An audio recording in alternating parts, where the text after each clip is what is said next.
Magandang oras mga kababayan, mga ka-Golden Boy. Mukhang nakalimutan na natin yung Diskaya case, yung Diskaya na kaso, no? Yung mag-asawang Diskaya na nag-i-scam sa flood control. Kaya nga, lumabas itong flood control investigation na ito dahil dito sa mag-asawang grabe, yung pinakitang sasakyan, no? 200 ka luxury cars, 10 doon ay sobrang mahal, may mga mansyon, at biglang yumaman, nagiging bilyonaryo dahil lamang sa flood control project ng gobyerno. Kaya nga nagkagulo ngayon ang Pilipinas dahil sa flood control na yan, maraming involved. Kaya nga depensa ng depensa at turo ng turo.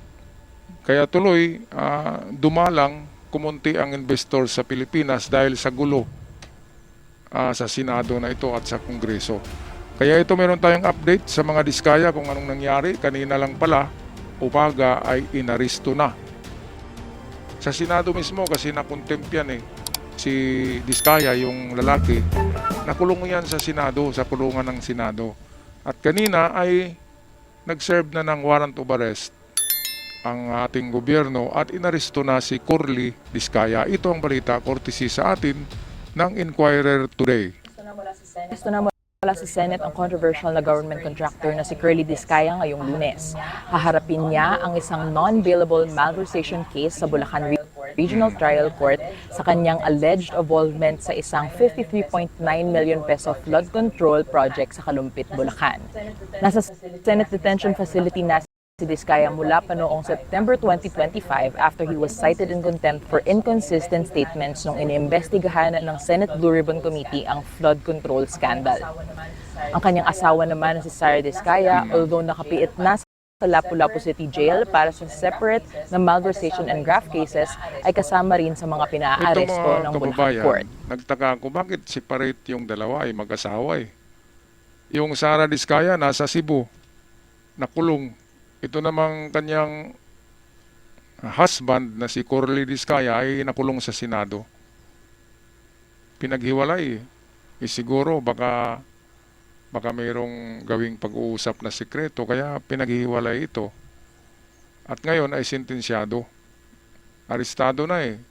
Kakasuhan na yan, mga kababayan. At baka dito, kasi kakasuhan na yan si Curly Diskaya at yung kanyang asawa ay ganun din, baka kakanta na talaga ito kung sino ang kanilang binigyan ng mga pera na mali-malita. Kasi dito nag-ugat yung mali-malita . Dahil sa mayroon daw sila mga binigyan ng mali-malita na mga pera, mga kababayan. Kaya kapag isa ito sa susi na mayroong lalantad na bagong ebidensya at katotohanan tungkol sa flood control, kung sino talaga ang nagnakaw na mga opisyalis ng gobyerno, sinong senador, sinong kongreso, ang talagang totoong binigyan ng mga Diskaya. Kasi yung mali-malita ni Marcolita ay Marcolita, parang si Marcolita yata ang nagkamalita nito .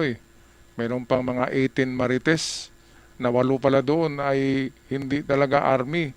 At karamihan ng marites na yan ay mga awol sa Marine Corps ng Pilipinas. Dinumihan lang . Dinumihan lang ang Marine Corps nitong 18 na mga marites na palpak ang mga sinasabi.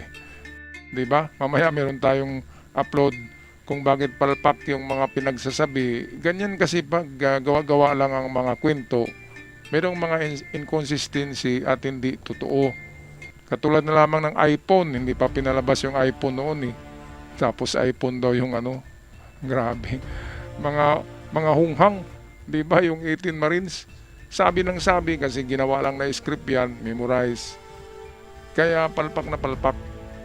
Kaya ay naku Ginoo. Diyos ko. Kaya dito kapag meron ng hearing sa korte sa mga Diskaya, sigurado akong kakanta talaga ito kung sino ang dapat at totoong binibigyan nila ng mga pera. Alright, so anong masasabi nyo dito mga ka-Golden Boy, mga kababayan? Paki-comment na lang sa ating comment section down below. Sa aking mga followers, maraming salamat. Sa mga bagong visitors, welcome at maraming salamat sa malaking tulong sa inyong pag-subscribe.